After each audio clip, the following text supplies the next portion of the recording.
Okay, so I'm going to do a quick update video. And nobody knows that I started this video, so I very well could be interrupted, and it'll have to be okay. Um, Many of you at church saw me this morning and could tell something was not quite normal. As much to my surprise, I tried to be myself. But I haven't been on here other than the discernment versus suspicion video because we've had some things go on here. So Friday night, so most of you know I'm pregnant, right? I don't know if everyone knows that or not, but most of you know.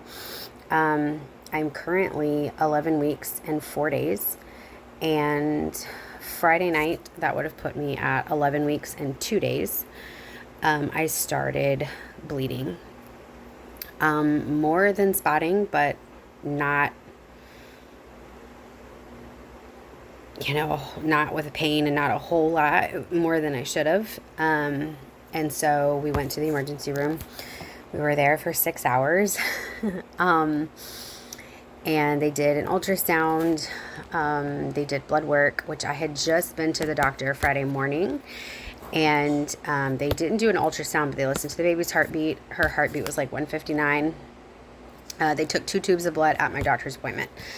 And everything was fine. So then by Friday evening, I was getting my son ready for bed. And I was going to brush his teeth. And I just started bleeding. And I just had no idea why. And so it never really slowed down. Like it wasn't a few drops. It was more than that. And so we, my husband and I rushed to the hospital. I called my prayer team. Everyone started praying pretty immediately. We were getting texts that people were praying. We were getting phone calls that people were praying, asking us if we needed anything. And so we were at the hospital. In the waiting room, we were praying. My husband and I were praying. We were, from the very beginning, calling the enemy a liar. We knew this was to bring fear and torment, but we had a promise, and I haven't really indulged all of that on this page as of yet, and so I'll probably do that in a separate video, but we were given a promise 3 years ago for this baby, and so we know that this is God's will, this is God's plan. We tried to make it happen before the time frame, and it wouldn't. And so, we know that we're standing on a promise that God gave us. And so, we were praying in the room, in the waiting room. I was singing in the waiting room, holy. We get to the back, and they start to, do the ultrasound. My blood pressure was fine. They're like, oh, your blood pressure is normal. And I was like, okay. They got 5 more tubes of blood. So in total, I gave 7 tubes of blood on Friday on top of I was bleeding. So as we were at the hospital and people were praying and sending Bible verses and all of those things, by the time we left the hospital, the bleeding had tapered down. And I was pretty much sitting or laying down the whole time. And so definitely that resting helped with the bleeding and clotting and things. And so from there, they did the ultrasound. The ultrasound tech couldn't tell me a whole lot because she wasn't allowed. But she did tell me while she was doing the ultrasound that the heartbeat was 161 and strong. And so that told me so much by itself. And then a few minutes later, she said, well, baby is very active, which is a very good sign. And so I was laying there thinking okay, baby is good, right? What the heck is happening? We get in the room, we're waiting on the results, somebody to read the results, whatever. And the doctor comes in and says, ain't got nothing. And I was like, what do you mean? And she said, your labs are fine. The ultrasound was great. There's no obstruction. There's no tearing. There's no anything. We don't really know. And I was like, what? And the whole time I was laying in the bed, I kept telling the ones that were texting me, my prayer group, I feel like I have gas pains. And they don't feel like anything pregnancy related. It just feels like trapped gas pains, and they're just low gas pains. So they did tell me through the ultrasound that I have the ovarian cyst is on my left side, which is needed until the placenta takes over. And so she did say that that was very large. It was a very large cyst. When she did say that, it did trigger something that has happened to me before. After I had my first baby, I had to have surgery, laparoscopic surgery through my belly button because I had scar tissue. And when I would ovulate or I would have a cramp or anything, or a gas pain or anything like that, it would hit that scar tissue and it would send immense pain. At this point, though, that type of pain is not what I'm having. It's not that severe, thank God. But that pain would send me to the floor. And so that was the only way that I knew to go to the hospital because it was so painful. So when she said that about the ovarian cyst being there, it is a pregnancy cyst. It is for the baby. And so it needs to be there until other things happen, and then it will no longer be needed. And I'm not at that place yet. And so I was like, okay, so the cyst is needed. But I'm very small, and anybody that knows me physically, like knows me personally, knows I'm very small. And so all of those parts and organs are very close together for me. They're very smushed. I have had 3 C-sections, and so nothing ever gets put back exactly where it's supposed to go from that. And so it's kind of, that kind of just keeps coming back to me, that like, it's just all kind of crammed right there. So, with that, I came home, I rested, knowing that the baby was okay, and I rested and pretty much slept all day Saturday, because we didn't get back until like after midnight, Saturday morning. And so I slept like all day Saturday, and I never bled. Stopped bleeding, everything was good. I got up a little bit and moved, and then I would lay down, and then I would get up a little bit and like do the laundry, and then I would lay down, or I'd get up and get on the couch and read a book with my son, or watch Superbook or something, and then I'd lay down. And so that's just the kind of day. So this morning I got up, and everything was fine, and I got us ready, and we had a pretty low-key morning, but there was like a lot of movement basically, and so by the time I got to church and sat down, or got ready to go in and sit down for service to start, I went and used the restroom, and the bleeding had started again. It was very minimal, but the fact that it had started again told me something, like, here we are again, right? It was not nearly as much as it was Friday night, not even close. And so it had me like, okay, Lord, what is this, right? Like, why are we still dealing with this? So I found out when we got home, we were supposed to stay for the luncheon today. We had a whole church family luncheon. We missed the last one because we were sick. Now we missed this one because of this. I told my kids, I'm like, one day we'll be able to stay. I don't know. But when the bleeding started, I knew that I needed to let my body rest. So that's what's been going on. I know that there was a lot of people who were like asking questions, and I wasn't 100% my normal self. And I know that was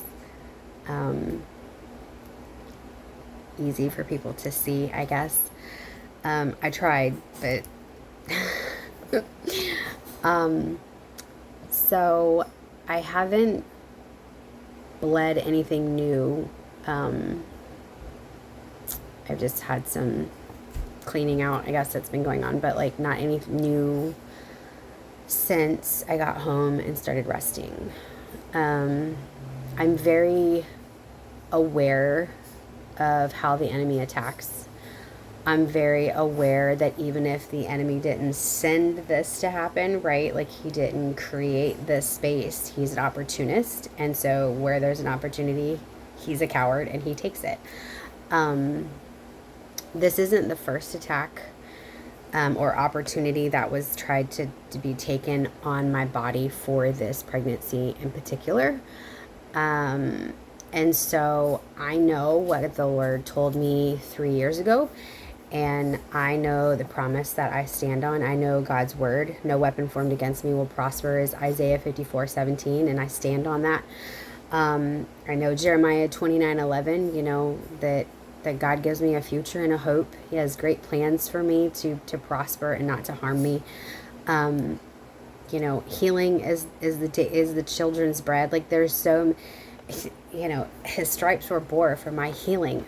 I know the scriptures, and I know how to stand on them, and I do, and I trust the Lord. You just, as a mom and as having 3 kids before, never having something like this happen, it's always been something different per pregnancy, but nothing ever like this, that when you see that, it immediately is alarming because you know that it's not normal. Your immediate response is the baby okay? Is everything okay? Right? I think that was what I started praying first after I told the enemy this wasn't going to work. I was like, I know you're trying to intimidate me. That's not going to work. I'm going to keep doing what God has called me to do. I'm going to keep doing videos. I'm going to keep doing Bible studies. I'm going to keep doing what I'm and teachings and whatever. Like I'm going to do what I'm supposed to do. So, actually tomorrow night, for those of you that don't know or haven't joined yet, we are doing this book, Kingdom Authority. It is my absolute favorite. The Lord has lit me up for this book. I'm so excited. But we start our Zoom Bible study tomorrow night on that book. It's basically, I just teach from the book. We tie it into God's word. I give you some examples and experiences that I've had in my life, much like this right here. And it's just real life people and real life down to earth, country girl that God uses to do his work. Not anything special. I just do what God tells me to do. Even when I don't understand it, like right now. I don't understand what's going on. I don't have a full synopsis. The medical team from the ER's office, literally discharged me with having no idea what was going on. They were like, we looked at your blood work. It was perfect. We looked at ultrasound. That was perfect.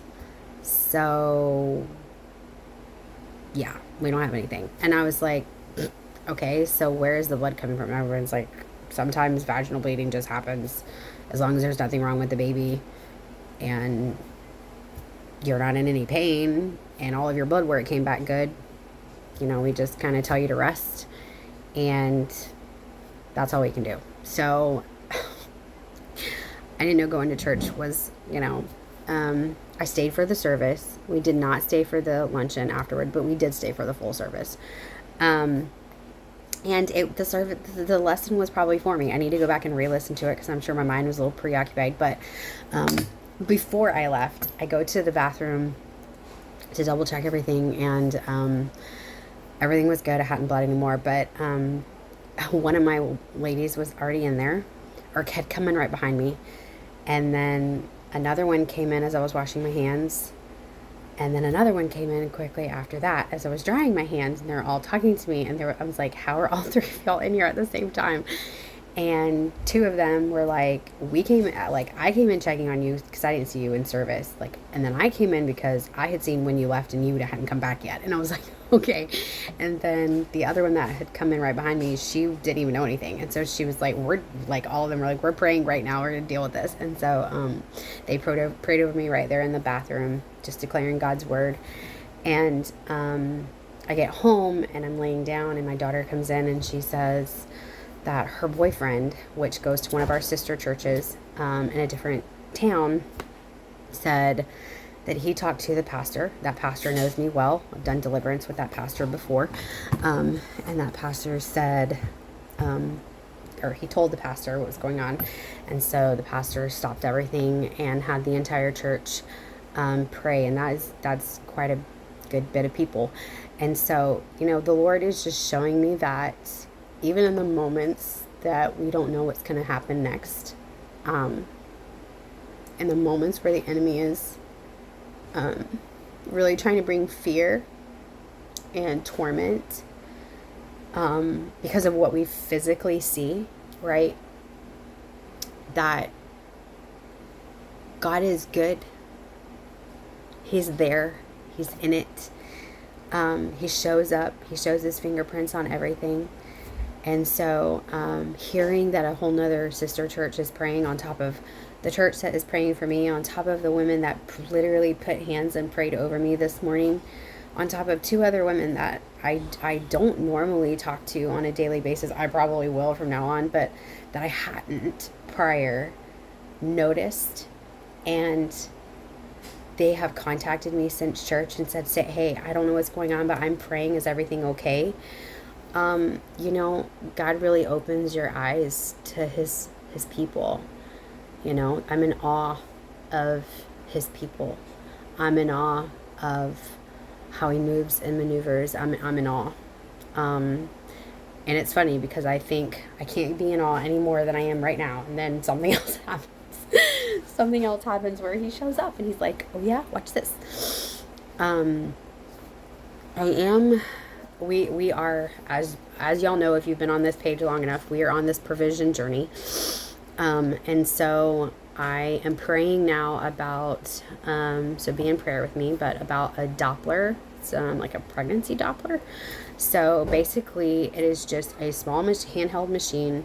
I think they're like, I don't know, $40 or $50 at Walmart. I'm sure they're probably more on Amazon. Actually, I looked on Amazon and they are more on Amazon. They were like up to 89 or 150 or something. And I was like, whoa, no. But it's this little machine that allows you to hear the baby's heartbeat.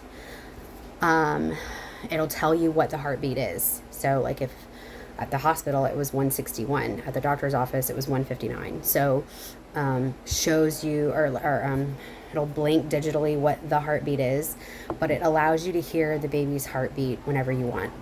And so I was talking to my husband about that earlier, and I was like, it's I don't know how long this is going to last. I don't know if this is just due to the cyst and when that transfer takes over, like this stops, or I don't know if this is going to be something that I trust God in and walk through the whole pregnancy. Only he truly knows that. But I do think even just in the next few weeks, trusting the Lord and verifying that my judgment is correct and that I just need to rest, or is this a time that I need to go to the hospital, or is this a time just to rest, or what that means, and kind of being able to, with faith and with justification, or with faith and verification, silence in the enemy. And so this is something that we're praying about financially, obviously. We're obviously like I said, running on faith and provision because God's got us, right? And if he's got our provision, he's definitely got our baby. My main prayer in this is not, God, keep my baby safe, because I know that already. That is my prayer. But like, I know what he showed me. I know what he told me. And like I have said from the very beginning, this doesn't line up. And what the enemy was trying to present and have me come in agreement with was not what God showed me. And so I was like, yeah, no, that's not, I'm not coming into agreement with any of that. I know the promise I'm standing on. And so with that, my prayer is that this does stop at the time that things need to in the next week or so, whenever my body does what it's supposed to do. Because I don't want it to infringe upon my time with my other children.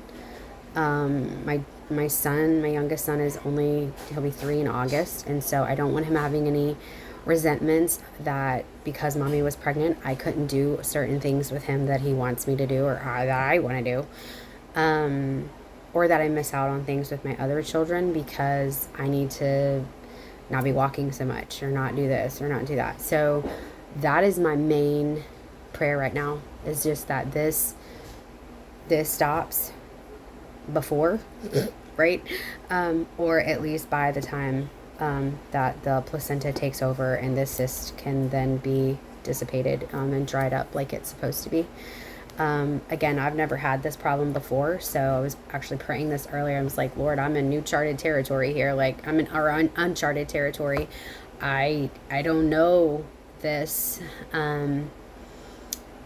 territory through my pregnancy. I mean, the first one I had preeclampsia, so I kind of know about that, and the second one I had heart palpitations, and I kind of know about that, and then my oldest son had jaundice, and so like I know about that.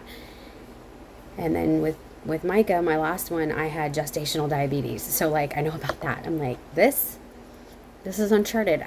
But guess what? All of those were uncharted, and God's hand was in all of those too. So it's not that I don't trust him. It's not that my faith is weak. It's just the normal being human, trying to know, asking the Lord to guide you as you walk. I'm just being real, because I think there are some people out there who think, oh, she always has it together. And I don't always have it together. I just always know who he is. Even when I don't have it all together, even when I don't know the answers, even when I am concerned with the unknown and what it looks like in 5 days from now, and where the money is going to come from 5 days from now, my faith is always strong. And this is literally where we see the man with the child that is like suffering, and he tells Jesus, like, I believe, but help my unbelief.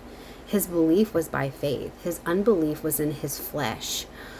And it's very hard to get your flesh to believe what is spiritual, because your flesh is not spirit. That is the tension place. And I think a lot of people read that and they get it wrong. Like, how did he believe and not believe all at the same time? Because he believed by faith, by spirit. He believed. But his flesh and what his natural eyes were seeing, it was hard to wrap his brain around. And we have those moments still today. We all do. We'd all like to say that we walk by the Spirit on 100% scale and we've never been fearful and we're never tempted. That's not true, though. That would be a lie. So even Jesus was tempted 3 times. He handled it perfectly because he's Jesus, right? That's what he came to do. He came to be the example. That doesn't mean he wasn't tempted.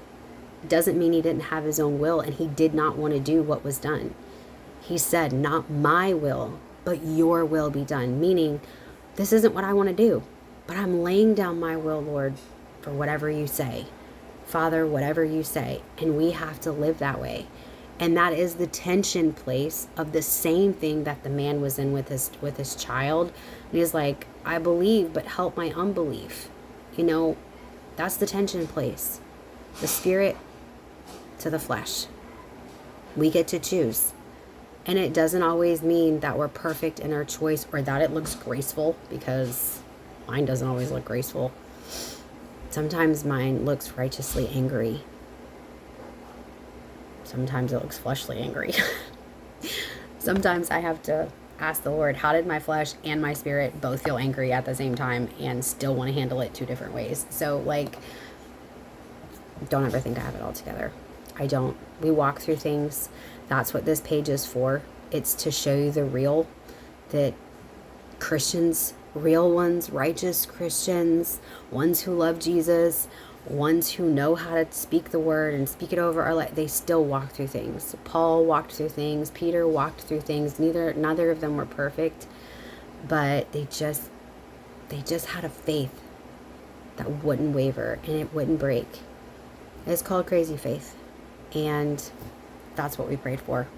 So as we continue to walk, as we continue to go through this, I'll continue to update as much as possible. Along with, I still got some stuff listed over here God has given me to do videos. So stay tuned. Again, if you can join tomorrow, or if you're interested in joining, comment on this video, like and share, And if you comment on this video for the information on the Kingdom Authority Bible study, I will get you that information as quick as possible so that you can join us tomorrow.